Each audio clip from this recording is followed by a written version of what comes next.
This is the Mobile Home Park Lawyer Podcast with Ferd Niemann. If you're looking to generate wealth and passive income in the lucrative world of mobile home parks, you're in the right place. You'll discover solutions to the common legal and operational pitfalls and how to optimize parks to maximize income. Your host is in the trenches. He's a real estate attorney, financial analyst, and mobile home park investor and operator. Now, let's turn it over to Ferd Niemann. Welcome back, Mobile Home Park Nation. Ferd Niemann here again today with another episode of the Mobile Home Park Lawyer Podcast. Today I'm going to cover something that's always been kind of mysterious to me. I'm not too proud to admit that I really have never known what this is. And that's the star rating.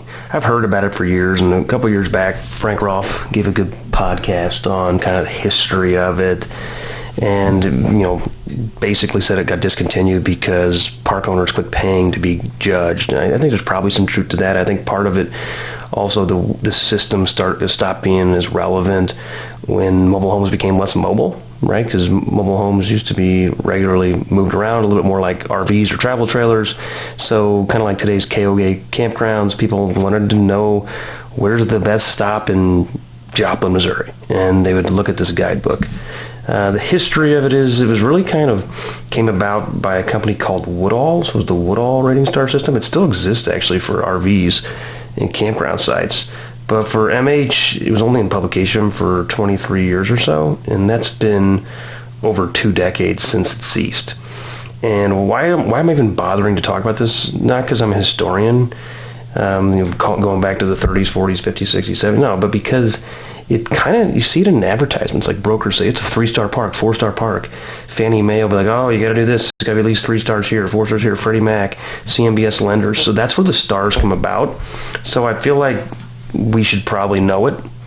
I've never really cared that much, but I guess it's time for me to spend a little time here and learn about the system. So I read through these recently, and the main takeaway was, holy cow, it's really hard to be a 5-star park. And it's really hard to be a 4-star park. And I've also had some parks that are, according to these definitions, which I'll go through in a minute, pretty much 1-star, maybe 2-star. And I've even got them on Fannie Mae loans. So I've heard like, oh, it's got to be at least 3, at least 4. And I've looked at some of those guidelines and stuff, but don't tell the lender. But I've got some parks on there that are not 3-star parks. A reasonable place to live, but they don't meet all these criteria. So it tells me that they're not a firm line. It's more of a guideline.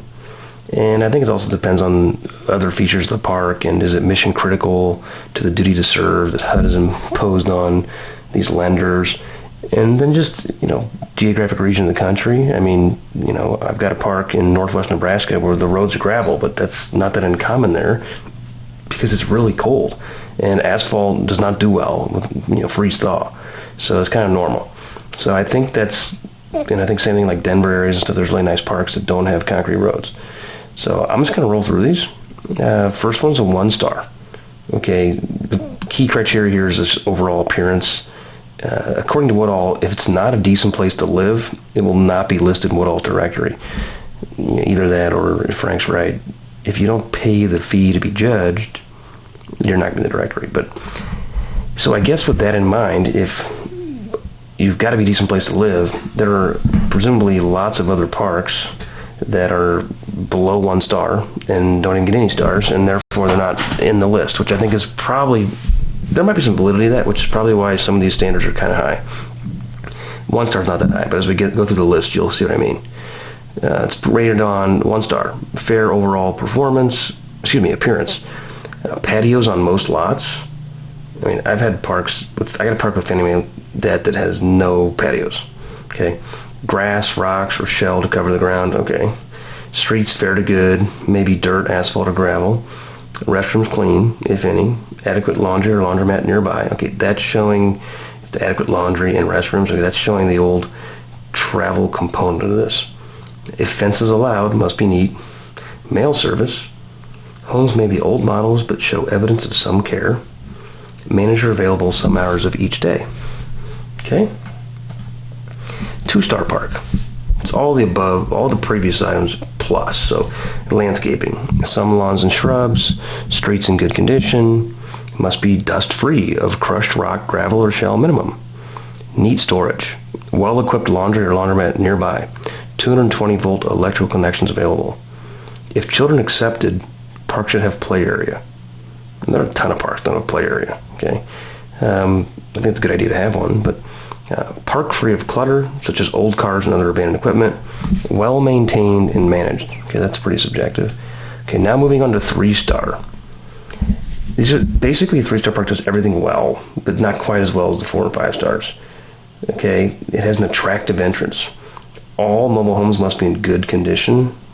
That seems almost impossible in the average park. You don't have 1 or 2 homes that are just hard to get in, quote, good condition. Awnings and cabana rooms on some homes in the southern area. Some spaces for large mobile homes. Okay. Paved or hard surface streets. Okay, so I think that's a key one there for 3 stars. Getting the asphalt or concrete streets. So far 1 to 3, it's not that onerous. 4-star, we're going to really take this thing up a notch. Good landscaping. Most homes skirted with metal skirts, concrete block, ornamental wood, or stone. Okay, I've had about 20 parks. I don't have any of them where most of the homes have metal skirts, concrete block, or ornamental wood or stone. Most of them have vinyl skirting. Okay, that's me. Paved streets, edged or curbed. I got some parks like that. Those really look good. I like the curb streets, especially off-street parking. Uncrowded lots, underground utilities, most utility tanks, if present, are concealed. Any hedges or fences must be attractive and uniform. Awnings, cabanas, or porches on most homes in southern areas, except for double wides. Interesting. Most lots to accommodate larger homes. Where row parking of homes exists, all must be lined up uniformly. That was interesting to me because I don't really like the row parking style, the old shotgun style. I think it's kind of dumb. I like the more scenic, winding streets or better designed parks. Okay, a community hall and or swimming pool and or recreation program. If a park is a 4-star in all but this requirement, the 4-star will be printed as an open star, indicating a 4-star park without recreation.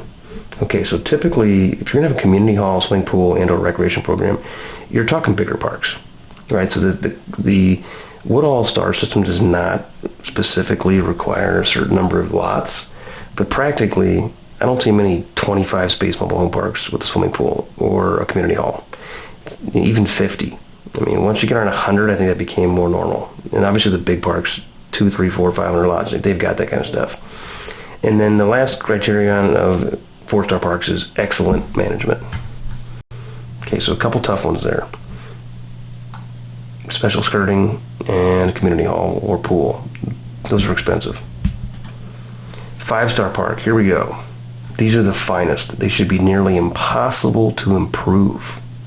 In addition to everything from 4-star, a 5-star must have a well-planned layout, spacious appearance, a good location in regard to accessibility and desirable neighborhood.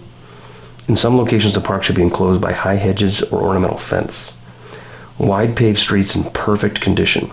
Curbs or lawns edged to the street, sidewalks, street lights, and street signs. Homes set back from the street. Exceptionally attractive entrance and park sign. Patios at least 8 by 30 feet, except for double wides. So apparently double wides do not need nice patio or awning. Paved off-street parking, such as carports or planned parking. That's interesting to me that that's 5-star. I see that in some 2, 3-star. All homes skirted. Okay, that doesn't even make sense because in the 4-stars they'd be skirted with superior material, but here they have to be just skirted. Who was this Woodall guy anyway? Okay, all hitches concealed. Okay, why are they even allowed to have hitches on here at this point? I mean, we take hitches off in our 1-star parks.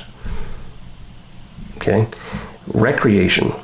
Some or all of the following: swimming pool, shuffleboard, horseshoe pitching, golf course, hobby shop, hobby classes, games, potlucks, dances, or natural recreation facilities. Okay, this sounds like a sandals resort at this point. Okay, beautifully equipped recreation hall with kitchen, room for community gatherings, tiled restrooms. Tiled restrooms. I'm pretty sure my law school did not have tiled restrooms. I'm serious, did not have tiled restrooms. Okay, uniform storage shed or central storage facilities. I'm not sure that's why that's relevant, but all late model homes in excellent condition.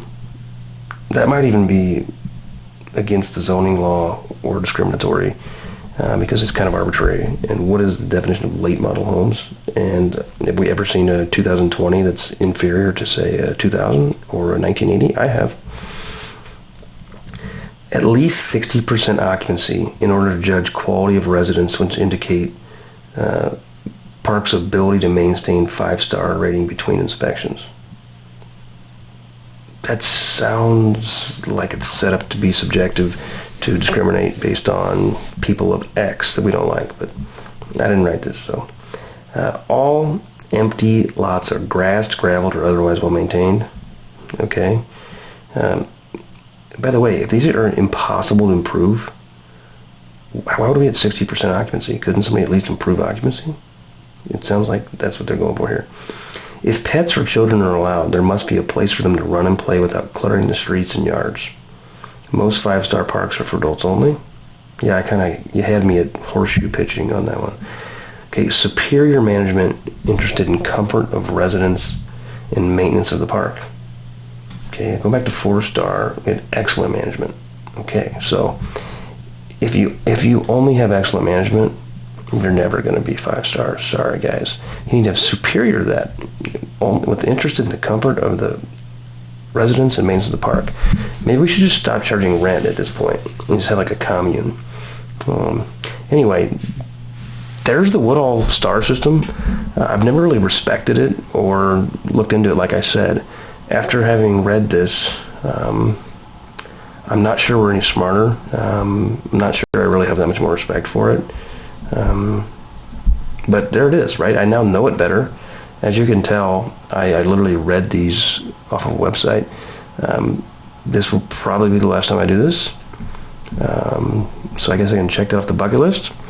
Till next time, don't go slumming on those 1- and 2-star parks, but people need affordable housing, and we can provide that. And 1- and 2- and 3-star parks, in my opinion, are quality affordable housing. 4-star park, that sounds like where I'd like to retire one day.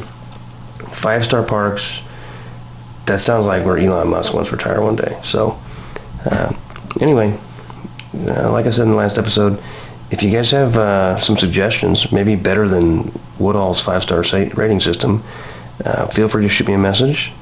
My website, mobilehomelawyer.com. If you haven't figured it out by now, well, I don't know how you found this, but anyway, it's getting late here. Bye now. You've been listening to the Mobile Home Park Lawyer Podcast with Ferd Niemann. Ready to learn more? Go to www.themobilehomelawyer.com for free resources and materials to help you succeed. If you love the podcast, go to Apple Podcasts, give us your review, and subscribe today. Thank you for listening. Neither the Supreme Court of Missouri nor the Missouri Bar reviews nor approves certifying organizations or specialist designations. The choice of a lawyer is an important decision and should not be based solely upon advertisements.